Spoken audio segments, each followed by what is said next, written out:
सबको बड़े बड़े पैसे मिल रहे हैं। तो आपसे मैं अपील कर रहा हूं कि आपने अपनी एक आजाद आवाज को इम्तियाज जलील को कामयाब किया, जिसने औरंगाबाद की पार्लियामेंट कॉन्स्टिट्यूंसी में अमन को मजबूत किया, भाईचारगी को मजबूत किया। और आज आप देखते क्या है कि इम्तियाज जलील की कामयाबी को रोकने के लिए दो शिवसेना, दो राष्ट्रवादी कांग्रेस, एक बीजेपी और एक आपके कांग्रेस, छह मिलकर इम्तियाज जलील को रोकने को आ रहे हैं। मैं औरंगाबाद और वैजापुर की जनता से अपील कर रहा हूं कि 6 की जगह 600 भी आ जाए। मुझे यकीन है कि आपके सियासी शऊर पर मुझे पूरा भरोसा है कि 5 साल का इम्तियाज जलील का रिकॉर्ड आपके सामने है। पार्लियामेंट में इम्तियाज जलील ने खड़े होकर सिर्फ एक समुदाय या मुसलमानों के लिए बात नहीं की। जब इम्तियाज जलील के सामने मुद्दा आया मराठा आरक्षण का, तो हमने उठकर इम्तियाज जलील ने कहा कि मराठाओं को आरक्षण मिलना चाहिए। बल्कि मुझे इम्तियाज जलील की तकरीर यूट्यूब पर है, अब जाकर देखिए। इम्तियाज जलील ने कहा था कि मराठाओं को धोखा दिया जाएगा और कोर्ट से इसको रद्द करवाया जाएगा। वो वैसे ही हुआ। फिर हमने कहा कि मराठाओं को मिलना चाहिए। फिर जब मुसलमानों के आरक्षण का मसला आया तो हमने कहा कि महमूद रहमान कमेटी की रिपोर्ट है, उस रिपोर्ट की बुनियाद पर जो बम्बई हाई कोर्ट ने अपील किया, मिलना चाहिए। जब धनगर समाज के रिजर्वेशन का मसला आया, इम्तियाज जलील खड़ा हो गया और कहा क्यों नहीं मिलता धनगर समाज को रिजर्वेशन, मिलना चाहिए। अरे आपके हर मसाइल पर महाराष्ट्र में आपके 48 एमपी जीत कर जाते हैं। कितने? 48। उन 48 में सबसे ज्यादा बोलने वाला महाराष्ट्र के गरीबों के लिए, महाराष्ट्र के दलितों के लिए, महाराष्ट्र के धनगर समाज के लिए, महाराष्ट्र के मराठाओं के रिजर्वेशन के लिए, महाराष्ट्र के गरीबों के लिए, महाराष्ट्र के औरंगाबाद की आवाम के लिए, तो उसका नाम इम्तियाज जलील था। दूसरे भी जीत कर गए, मगर मुंह नहीं खोलते थे, मुंह नहीं खोलते थे। क्या बात करते थे? हमारा पार्टी, हम इसको तोड़ के आ गए, हम उसको लेकर आ गए। महाराष्ट्र की आवाम के लिए, गरीबों के लिए अगर कोई बात कर रहा था तो 5 साल तक भारत की पार्लियामेंट में इम्तियाज जलील था। मेरे अजीज दोस्तों और बुजुर्गों, जो लोग इम्तियाज जलील को गाली देते हैं, अरे बताओ, इसी वैजापुर में यहां पर एक गांव में एक मंदिर के लिए इम्तियाज जलील ने अपने एमपी लार्ज फंड से 15 लाख रुपए दिए। कौन सा घर विलेज है ना, वाकला मनोर गांव में, वहां पर इम्तियाज जलील ने दिए। क्यों दिए? यकीनन इम्तियाज जलील एक मुसलमान है, मगर क्या मुसलमान होने के नाते मैं किसी से नफरत कर सकता हूं? नहीं कर सकता हूं। मैं अगर मैं सच्चा मुसलमान हूं तो मैं किसी से नफरत नहीं कर सकता। मुझे सबसे मोहब्बत करने का हुक्म दिया गया। ये काम इम्तियाज जलील ने किया। हाँ, मगर जो हमसे नफरत के मजाहरे करते हैं, हम उनको जवाब देना भी जानते हैं।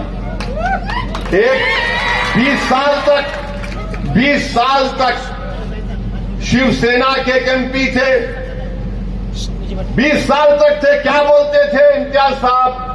खान पान बोलते थे ना। हटो भाई जरा। हाँ, खानिया पान बोलते थे ना। अब उनका निशान क्या है? अब उनका निशान क्या है? कहाँ गया खान पान? कहाँ गया? बहुत बोलते थे। तो कुदरत का निजाम है, जो ज्यादा बकबक करता उस पे ही गले में सांप पड़ जाता। अब वो उन्होंने बोल रहे मेरा आखिरी इलेक्शन है 2024 का। अरे तुम्हारा आखिरी इलेक्शन 19 में हो गया, अब और आखिरी नहीं है। हर बार गाली देते थे, हर बार लड़ाने का काम करते थे। मगर एक बात तो है, इम्तियाज जलील को एक और कामयाबी मिली।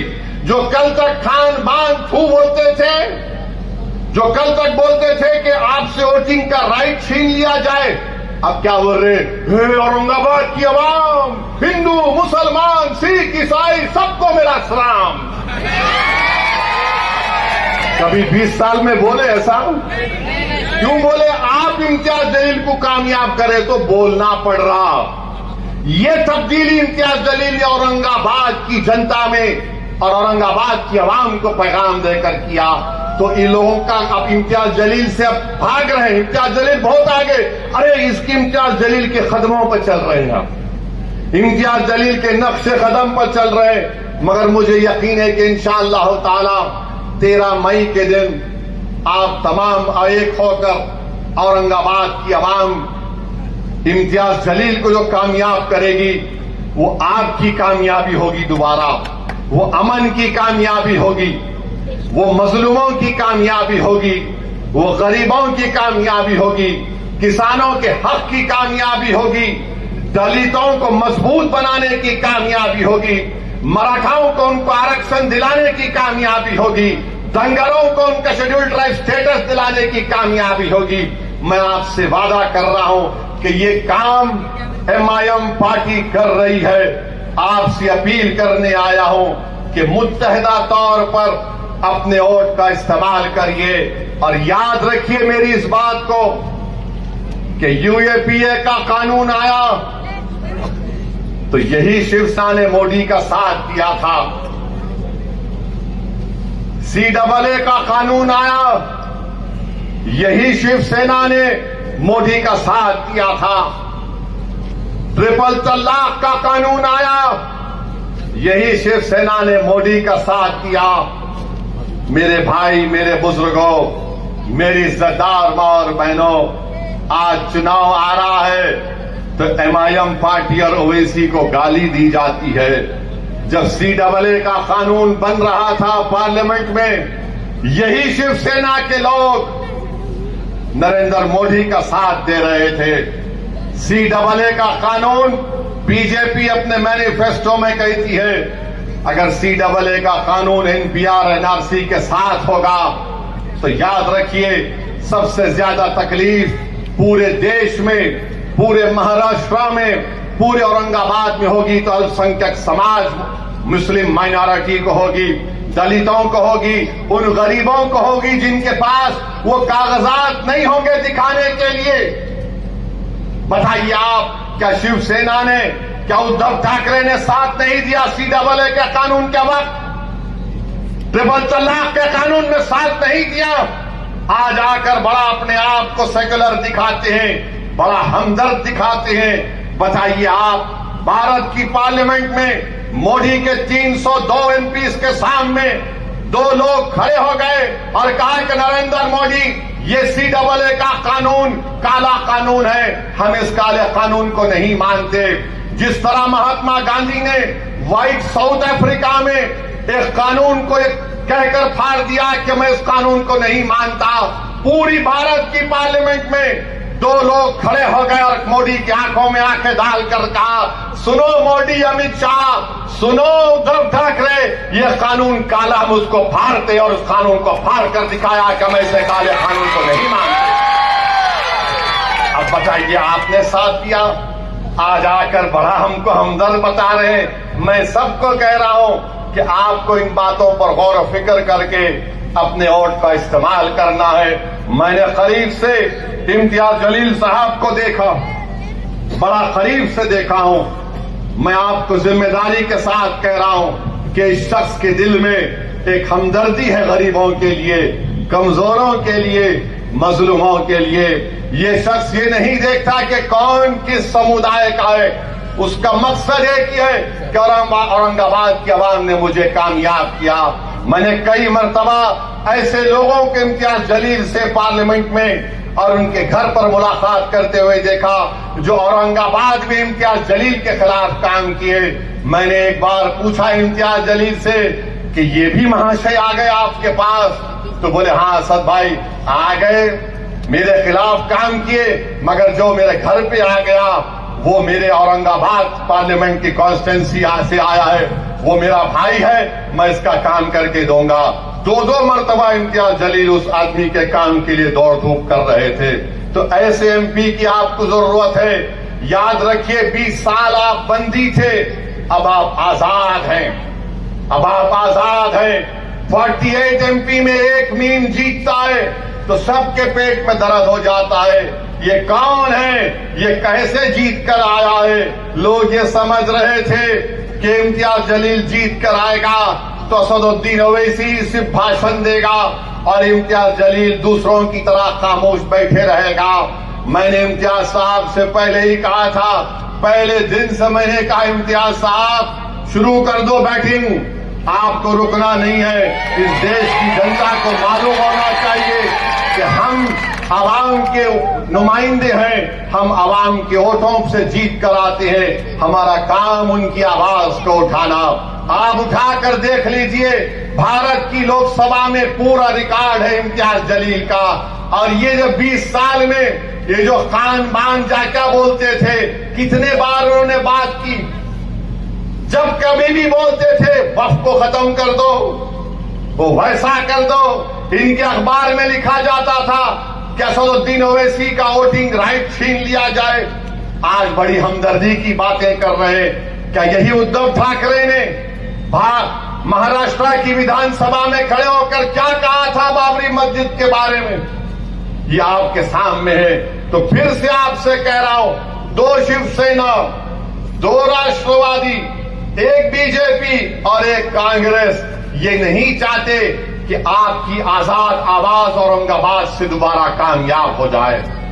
ये नहीं चाहते कि आवाज कामयाब होकर जालिमों से पंजा आजमाई करे। ये सब के सब इलेक्ट्रल बॉन्ड के गुलाम हैं। हम आपके खादिम हैं, हम औरंगाबाद की आवाम की जनता के नौकर हैं। आपसे मैं अपील कर रहा हूं कि 13 तारीख के दिन सुबह के अवलीन वक्तों में आप अपने घर से निकलकर अपने के कोर्ट का इस्तेमाल करिए। मैं हमारे तमाम दलित भाइयों से भी अपील कर रहा हूं कि इम्तियाज जलील साहब का साथ दीजिए। आप पूरे एतमाद के साथ 13 मई के दिन निकालकर इम्तियाज जलील साहब का साथ दीजिए। और हमने अमरावती में फैसला किया कि जनाब आनंद अंबेडकर साहब की हम तारीफ कर रहे हैं। मैं अमरावती के तमाम जिम्मेदारों से, वहां के बुजुर्गों से अपील कर रहा हूं कि आनंद अंबेडकर साहब की आप सपोर्ट करें, उनको वोट दें ताकि वो वहां पर बीजेपी के एमपी को शिकस्त देकर आनंद अंबेडकर साहब को भी वो मेंबर ऑफ पार्लियामेंट बनाकर अमरावती से भिजाएं। ये एमआईएम पार्टी ने फैसला किया है। तो मेरे अजीज दोस्तों और बुजुर्गों, मेरी आप तमाम से अपील है कि एमआईएम पार्टी आपकी आवाज है। आज आप देख रहे हैं कि कोई आइडियोलॉजी नहीं, सब कभी इधर थे तो कभी उधर जा रहे, कभी इधर जा रहे तो इधर जा रहे। ऐसा दिख रहा है कि सुबह में घर से सफेद शर्ट पैंट पहनकर निकलते हैं, दोपहर में खाकी शर्ट पैंट पहन लेते हैं और शाम होने तक लाल रंग का कपड़ा पहन लेते हैं। ये आइडियोलॉजी अब कोई बाकी नहीं रही। इसलिए बहुत जरूरी है कि आप तमाम वैजापुर की जनता 13 मई के दिन अपने के वोट का इस्तेमाल करिए और दोबारा अपनी एक आजाद आवाज को इम्तियाज जलील को पतंग के निशान पर बटन दबाकर कामयाब करिए। आप तमाम का बेहद शुक्रिया, क्योंकि अब नमाज का वक्त भी होने वाला है और आप लोग यहां पर आए, आपका बहुत बहुत शुक्रिया। 13 मई को पतंग के निशान पर बटन दबाइए और जाकर अपनी पतंग को वैजापुर के आसमानों पर फैलाइए और बता दीजिए कि आप मुत्तहिद हैं, इत्तेहाद ताकत है, अपनी पार्टी को कामयाब करिए। बहुत बहुत शुक्रिया। अस्सलाम वालेकुम।